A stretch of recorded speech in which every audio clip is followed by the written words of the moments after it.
Alright, we're going to take the diameter down to about 38mm or thereabouts.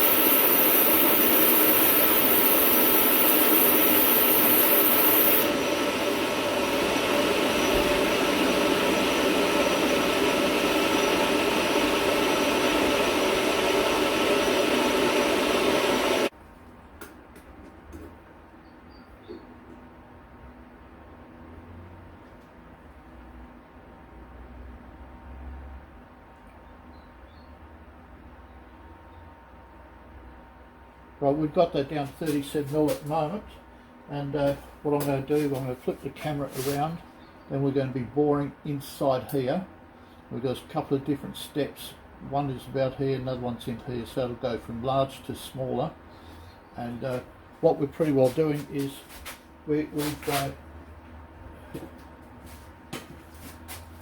this is a fuel injector out of a Supra. So what I'm going to do is make a special well, it's a holder, so that I can inject some material in here and to see if the nozzle's blocked or not. So that's our little project for today.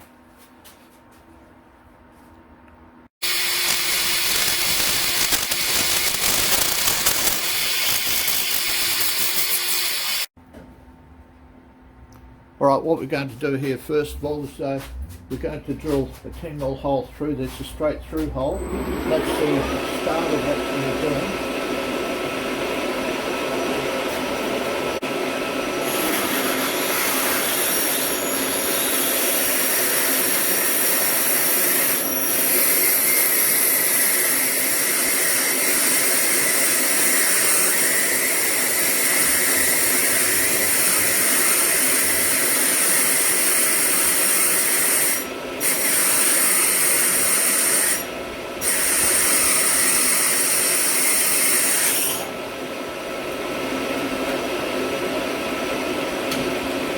What we're going to do is make a couple of chambers now.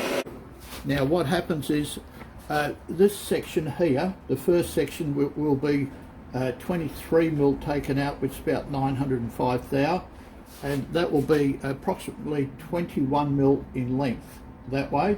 Then there's a step down which will be inside there as well. The step down will be approximately here, and that'll be 19mm, and there'll be or 750 thou, and then that'll be, because it's 10mm already, then we might put a slight taper on, but as long as the injector fits in, that'll be the main thing.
approximately 14 mil at the moment, OD or ID, sorry.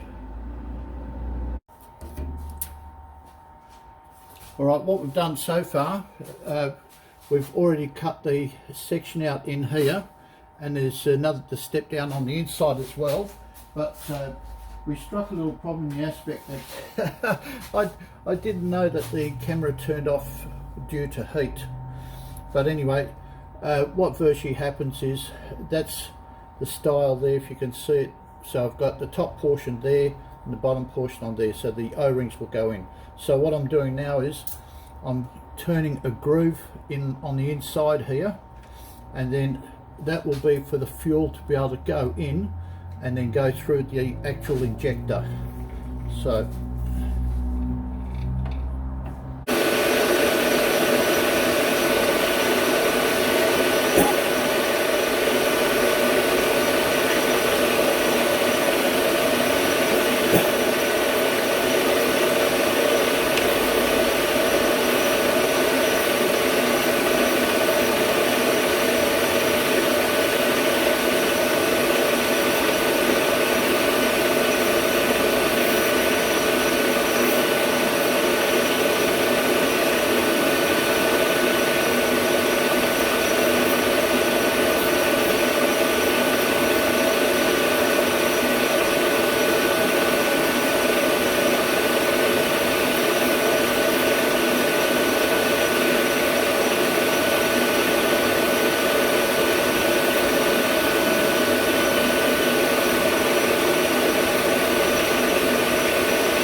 I've found that I have to trim the bottom off to give me better access to the bottom of the actual injector.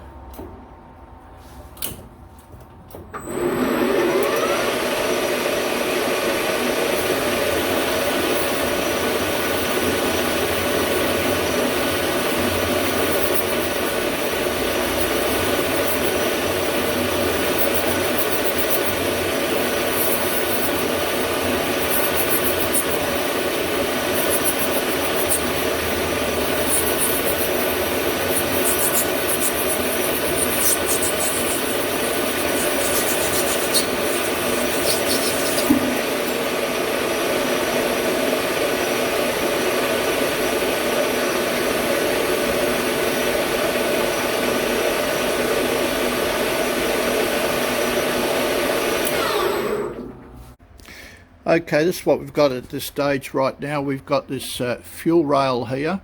Now, what I did originally, I measured inside the fuel rail there, right down there, and it's actually got a step in here. Then it's got another step on the top here where your fuel goes in through the filter, and I'll just show you this. This is a fuel injector out of the Supra. Now, you've got that part there goes right into the base here, which seals, well, do it on that one, doesn't matter, on there. Then you've got this filter here, which means you've got a slight gap in here where the fuel goes through. Then you've got this top O-ring which seals in the top section here, right? So in here, sorry. So what happens is you get a flat in there, you get a recess which cuts sideways, which makes a bigger undercut. Then it goes back down to a standard size where this O-ring is. Now, what I did originally, I start off with a drawing like so. Now, if you can see that or understand my little, yeah, you'd understand it. You can see there's a top section there, which is 23 mil or 905 thou. Then it steps down, then it goes down to 1950, and then they had a recess where the bottom piece comes out. Anyway, what I did, I measured the overall size of this and added a tiny bit. So I started off originally with a piece which was a lot longer. It's actually, well, actually, yeah, it'd be 39-40 mil long overall, a brass piece. Now that brass piece, and I'll show you that in a minute, by the time I modified it, because you've got these seal O-rings here, and what happens, that ring is a very, very snug fit in here, so it's only designed to go in, but the tool is designed for that to go in, test the actual unit, take it out, and then put another one back in as well and retest that. So I've had to give it less clearance. So what I've done, I've had to go back to the O-ring OD on the top and on the bottom here, and so that has to slip through, otherwise it's too tight and it destroys the actual seal. So what I've ended up with is a brass piece, which is this drawing here. Now it ended up being still 39 mil in length. The actual OD is 37 mil, and then there's a hole going in through here. Yeah, so what happens, that ID here ends up being at 23 mil approximately, but then there's about a 5 mil step down where the seal will sit on. That's this seal here to seal, because you push it in just so it's above the seal to seal it. And then what happens is there's a recess being cut into it, which is approximately 4 mil on each side, which gives it, it's a larger ID, of course. Now, so if that's 23 mil, this ID then becomes approximately 29 mil. Then there's another step here. The step has got a slight taper in it, and then what happens is we've got this other hole in the bottom, and that is approximately 19 mil ID. And then you got your proper thick wall piece, wall thickness, etc. Then what we've done, we've got a piece of, I've drilled a hole through the side, and that's inside this recess section, and I've got a piece of brass, and that is approximately 5 thou. Actually, yeah, it's about 5, between 5.5, something like that, because that is a piece of brass, and that has been tapered from about here to the end, so that I could put a small tube on there. So what happens then is that tube has been pressed in. It's got a 2.5 mil hole inside it, and so what we end up with now is a unit which is like this one, right? So what happens here is, that's the ID. Sorry, I can't show the actual. Yeah, you can see the recess where that hole is down the bottom, and then you've got this small end down the bottom, which is your 19 mil. That is when we put that on the side like so, the injector actually sits in like that. So it's sealed on the top section and on the bottom, and then you can see right there, whoops, yeah, that green part, that's your filter. So that's where the actual recess is. So what happens is I get a can of cleaner, which is on one end of here, and that is sort of just sitting in there at the moment, and then that's sort of pressed onto there as well. So when I press my little button on the can, it's actually what do you call it, so carby cleaner and stuff like that. So what I do, I spray it, that comes in through that hole inside there, and you can see where the groove is in there. And then what happens is that completely fills up completely around it, then that goes onto this particular filter mechanism, and then that'll spray into it. So if it's only a blocked injector, then the carby cleaner will clean it out. And now what I've done, I have tested, and I'll just show you shortly in a minute. I actually had 3 solenoids. Well, in here you got your 12 volt power goes in here, there's positive, negative. Then in here there's like a little piston sort of thing with a solenoid in there, so when you put power to it, it lifts the piston up, which allows fuel to go through, and it's atomized through those 2 holes through there. So what happens then is I'll do a little test, and I'll just show you how it works. Alright, we've got the injector sitting there, we've got our couple of leads on, and that's just sitting on the battery, so that when I press the button, I don't know if you'll be able to hear it. No, we won't be able to hear it. Anyway, what goes on is I'll try and hang on to it. It's a fraction awkward, but that's fine. We'll sort of come back in here and there and try and work something. I don't know how we're going to do this yet. So I'm trying to hold it, focus in wherever there's a camera, which there isn't. So I'll have to move everything around like normal.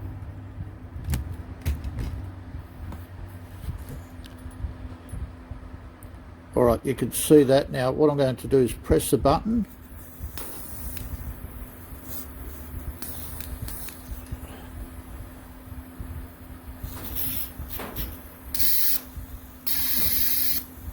And as you can see, when I press the button, it opens the thing, and you can see the beautiful jet stream coming out. Now I can release the pressure, which is out of the can, and just release it going by opening the solenoid.